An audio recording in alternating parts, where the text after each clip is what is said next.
Hi guys, here is another quick tutorial. I want to show you how to bake an actions. As you can, I'll show you here. If you go to the animation, object animation or pause animation, you have the option bake action.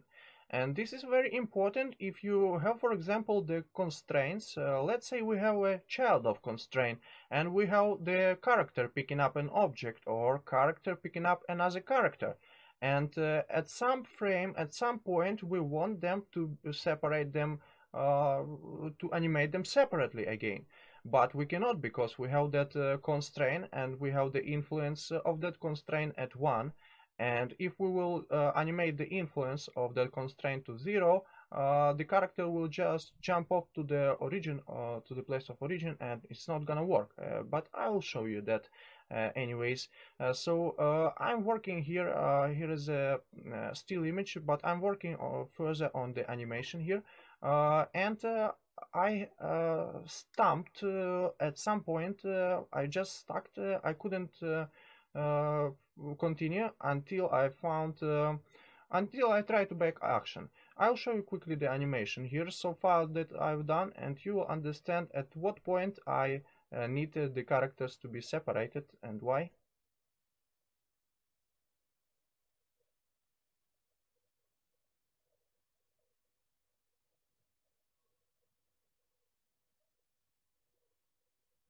So as you can see, that character chasing another character and they are quickly turning each other here. So what I want to do is I haven't finished to animate them while they are turning. They also will be kind of shaking, and their wings will be rotating as well. But as they are turning, at this point I want this character to bounce off on the land, and I want him to be separated. But the problem is that how this is all works. This is all works because let me select this character and I will go to the armature globe fly 001, and this is work because this bone has child of constraint. So as this and it's constrained to the root bone of that another character. So as this character animated and rotated, this character will be rotated with him automatically, even that this character doesn't have that keyframes of turning. Yeah, so here we have the problem that the influence is set at 1, and if I want, for example, to separately animate to make them separate at this point at the keyframe at the frame 320, let's say, let me go to the inside of this action of this character. So green is the action of this character, this one blue action, but we're not gonna go to the action of that character. So at the frame 320, and this is frame starts here, I want them actually this is where the starts the action when they are turning as 320. But at the frames 340, yeah, this is sometimes happens if you have the soft body is checked. So just uncheck this if the character doesn't follow the armature.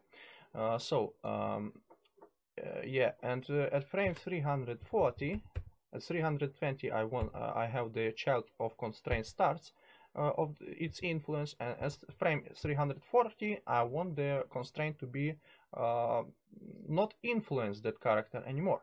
So I will back the action. This is the only option I found, because if you can see, if I go to the green bone and I will animate the influence to 0, this character will be jump off the side, and it's no way fixing it by setting inverse or clear inverse. If I press it, it's not gonna fix. So what I want this character to stay at this location, but I want this one to bounce off instead. So that one kind of throwing away this character of this wooden log. So what we will do, we will select this character, all of the pawns I select, and I will go to the action of this character, and I will go pause animation, bake action, and I will set the keyframes what I need, 320 and 341. That's where the constraint is stops its influence. And what is left to do is,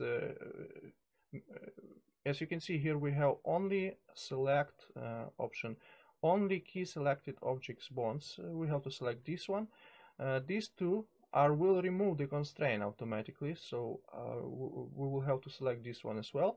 And this one, if we wanna bake the keyframes into the same action of this character, and it will not be create another special action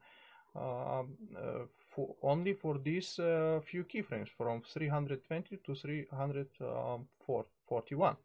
So let's stop talking and rambling here. Just press this button, OK button, and I will wait about 2 minutes. I'll get back to you guys.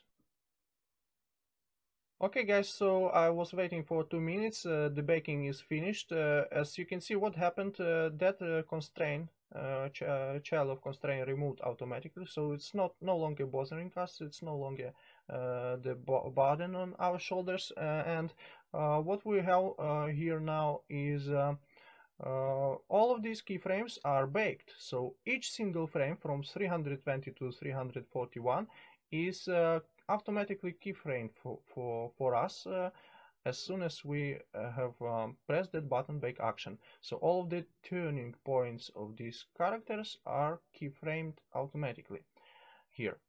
And all of them saved into the same action of this character because we've selected this action before baking the animation. And now what happening if I go here, and you can see they are actually rotating as if they had a constraint. So what I can do now, I can just select these keyframes that I don't need here, so the character is staying here, and I can go to the our blue character, which is this one, and I can animate him jumping off to somewhere here.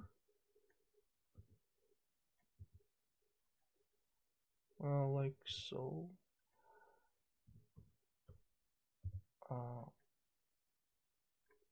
Okay, so it is just very dirty, quick way to show you what is gonna happen, and it's too slow, very slow. So something like that, but of course we need a lot of refinement. Okay guys, hopefully it was useful for you. See you next time.